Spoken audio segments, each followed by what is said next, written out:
సేవలో ఎదురైనా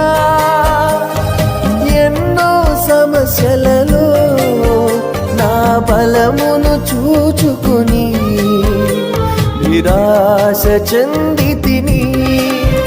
నీ సేవలో ఎదురైనా ఎన్నో సమస్యలలో నా బలమును చూచుకొని నిరాశ చెందితిని.